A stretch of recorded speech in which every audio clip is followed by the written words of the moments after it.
Acho que o elo aqui, o Paulo mesmo falou aí no finalzinho, né? Que ele está declarando a paz de Cristo, né? Não a paz do mundo, né? Então aí está o grande diferencial, né? Pegando o gancho que o Anselmo leu, né, de Mateus lá, né, que Jesus falando que não veio trazer paz, mas veio trazer guerra, né? É estranho, né? Ele falar isso, sendo que lá em Efésios, né, fala que Cristo é a nossa paz, né? Então, se Ele é a nossa paz, realmente como que vai a paz trazer guerra, né? Aí entra outra pergunta, né? O que é paz? Paz é ausência de guerra? Paz é ausência de guerra? Né? O que eles falam do anticristo? Né? O anticristo vai ser alguém que vai se levantar, né? O falso Messias, né? Que vai se levantar para trazer paz. É alguém que, em nome, né, de Deus, supostamente, vai levantar e vai propor um acordo mundial, né? Ele vai trazer uma paz. Ele vai acabar com a guerra. Mas essa paz que a gente quer, não é, né? Então a gente não quer uma ausência de guerra, né? O que a gente quer é o quê? É a paz de Cristo, que excede todo entendimento, né? A paz na tempestade, né? Quer dizer, então a paz de Cristo é uma paz diferente do mundo, né? Então eu não estou interessado na paz do mundo, tá? Não adianta simplesmente acabar a guerra lá e Cristo não ser exaltado, né? Não adianta.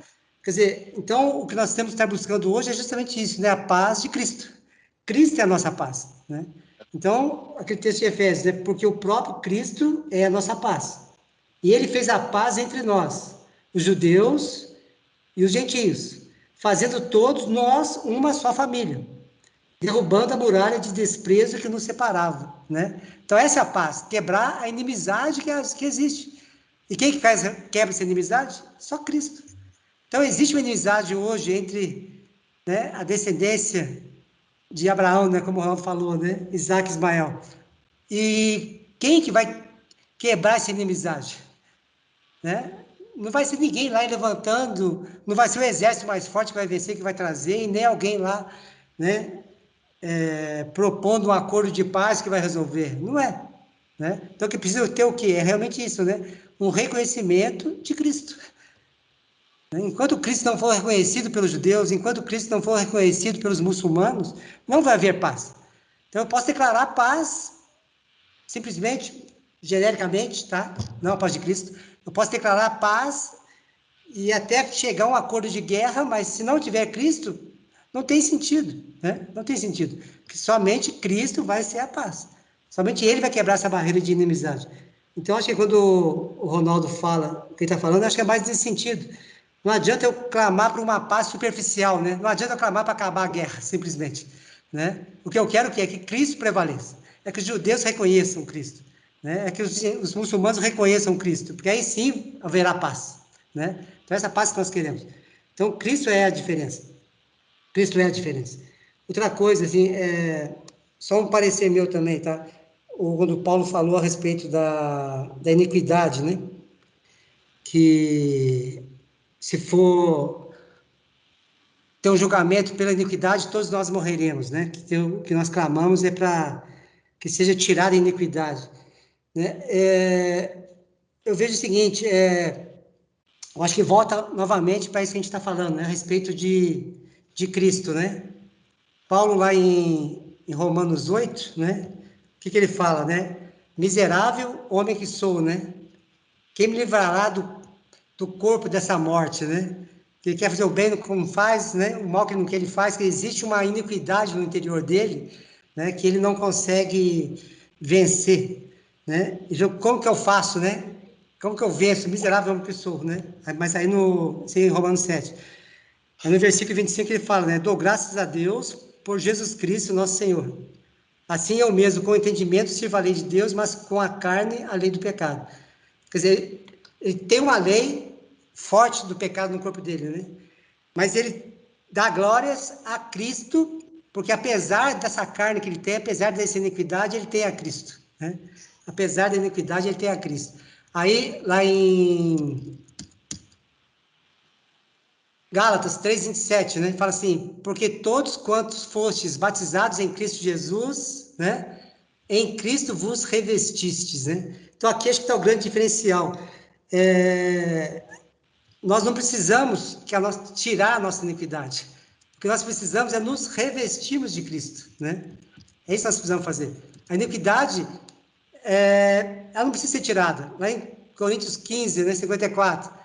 E quando este corpo corruptível se revestir de incorruptibilidade, o que é mortal se revestir de mortalidade, então se cumprirá a palavra escrita, né? Tragada foi a morte pela vitória. Então a vitória não vai vir pela nossa iniquidade sendo tirada. Ela vai vir com o nosso revestimento de Cristo, né? É o que nós vimos a respeito da arca, né? A arca corruptível, de madeira corruptível, ela foi revestida de ouro. Quer dizer, então a corruptibilidade da madeira foi tirada pelo revestimento do ouro, né? Então é uma coisa nossa. Então esse é o nosso diferencial em relação ao mundo, né? Então quem se revestiu de Cristo, né, não precisa mais se preocupar com a iniquidade. E não vai ser tirado da terra. A terra realmente vai ser recebida por herança, conforme o texto de Salmo 37 que o Manuel colocou, né? Agora, quem não se revestir de Cristo, infelizmente, não vai prevalecer. A iniquidade não vai ser tirada, porque não tem como ser tirada sem Cristo, né? Então, somente em Cristo. Então, hoje eu não preciso me preocupar por isso, como o Paulo falou, nós cremos, né? Nós estamos em Cristo. Então, nós somos revestidos de Cristo. Então, eu não preciso realmente me preocupar com a iniquidade, eu preciso me preocupar, sim, me revestir de Cristo. Porque se eu não me revestir dele, sim, a iniquidade vai ter poder. Quem me livrará do corpo dessa morte, né? Paulo clamando, né? E Paulo clamou isso em Roma, né? Já foi no final de vida, né? Ele já estava em Roma, né? Já foi no final da vida dele. Então não foi no começo do ministério dele, né? Já foi bem avançado. Porque existia ainda uma carne de iniquidade, mas ele cria realmente, como nós cremos hoje, nesse revestimento de Cristo, né? Então nós temos que clamar isso, que o mundo enxergue isso, que enxergue Cristo, que seja revestido de Cristo, né? Porque aí vai ter paz.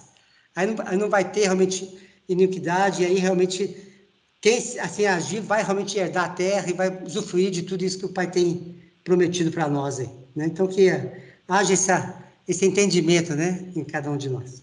Amém? Amém, Paulo. Amém. Amém, Paulo? Perfeito, isso aí. Vou me preocupar em me alimentar da ave da vida, porque isso vai fazer com que essa iniquidade seja sufocada, né, e morra. Amém. E entendi o que você falou, quando você falou de Ronaldo aí, realmente, eu entendi. Perfeito, né? O sentido da guerra e da paz, né? Realmente. Não adianta eu orar pela paz que o mundo ora, mas orar pela paz de Cristo. É isso que eu falo, né? Essa paz, ela, com certeza, ela excede o entendimento de paz que nós temos, né? A gente não acha que a nossa capacidade ainda não atingiu o que é a paz de Cristo, né? É essa tranquilidade que o Anselmo falou, né? Que o mundo pode estar caindo ao meu redor e em Cristo eu estou em paz, né? E não estou preocupado se esse mal vem ou não vem, se ele vai me atingir ou não. Essa é a paz de Cristo, né? É essa paz que eu oro e declaro sobre as nossas vidas, né? Todo dia eu oro por cada família aqui da família Manu, cada membro, cada filho, neto, né? E declarando essa paz, a paz de Cristo, que excede todo entendimento, que o mundo lá fora pode estar caindo em tempestade e ruindo, mas que nós vamos estar tranquilos porque estamos em Cristo Jesus, né? E perfeito, né? Perfeito. E vou declarar aqui meu amor por vocês e por você também, Ronaldo. Te amo muito, Ronaldo. Não é nada contra você, né? Nem contra a palavra. É algo que está no meu coração. Por isso que eu falo aquilo que creio, né? A palavra fala, creio, criei, falei, né? Então, é mais ou menos isso. Mas, perfeito, né? Amo cada um de vocês e declaro a paz de Cristo na vida de cada um, na vida das famílias, dos filhos e dos netos, né? Possamos fazer, como Paulo falou, sermos revestidos de Cristo, né? Nos alimentarmos da árvore da vida, para que esse alimento da árvore da vida mate quando tudo que foi feito e que nós nos alimentamos da árvore do bem e do mal, né? Essa árvore da vida, que esse alimento possa reverter o efeito negativo da ave, do bem e do mal em nossas vidas, né? Amém. Sejamos abençoados com isso. Amém. Amém.